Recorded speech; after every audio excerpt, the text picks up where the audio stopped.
Okay.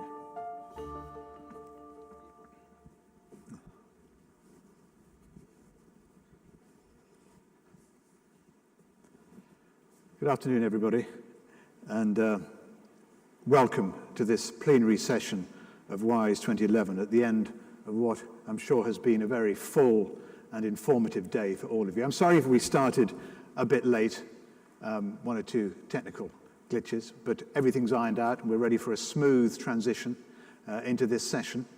Can I ask you, if possible, to put your phones off, because they are quite distracting. Even better, put them onto vibrate. They're a lot more fun. This is my third year at the summit, and I have to say that I've seen it grow in strength and sophistication in what you'll all agree is a very, very short time. And of the debates and workshops I caught today, I'm very impressed, certainly with the high quality of the debate and of the ideas. And that's basically the purpose, I think, of this session and my session tomorrow morning and Thursday morning, to create a sort of marketplace of ideas to take forward to other sessions and to your careers. These debates have set out the stakes for education.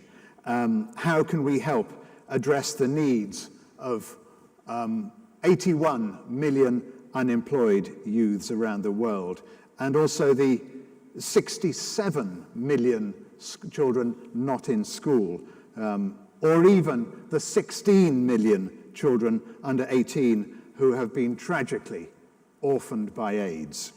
How can we prepare learners for a world where the amount of information is increasing exponentially at a rate of more than, what, 66%?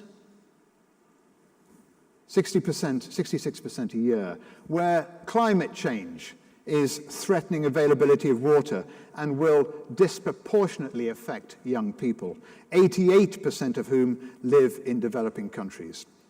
A fine-looking body of men and women. Let me introduce them to you. Brazil has sent Mrs. Denise Aguiar. She's the director of the Bradesco Foundation. The foundation finances 40 schools serving 51,000 students from preschool to upper secondary school. It is the largest program of its kind, I think, in Brazil. The foundation aims to meet needs they believe the Brazilian state hasn't fulfilled. We'll no doubt find out what those missing needs were, or missing need was.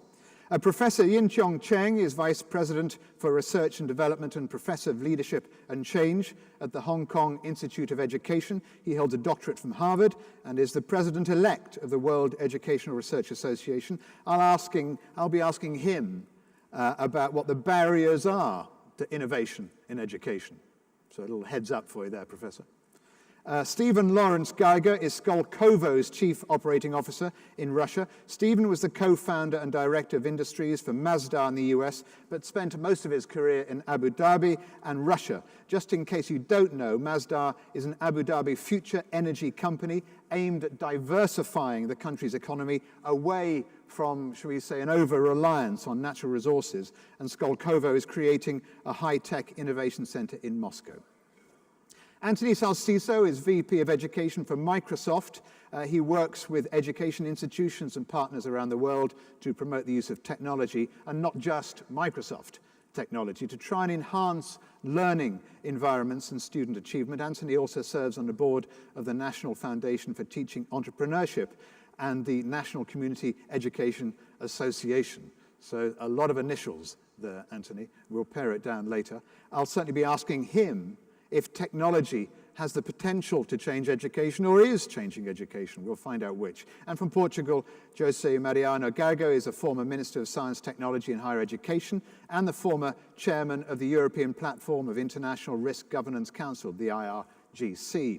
He's an experimental high-energy physicist in Lisbon and a past president of the International Risk Governance Council in Geneva. He's therefore very well placed to address questions about innovation in science and technology and how those processes apply to innovation in education. So, ladies and gentlemen, this is your panel.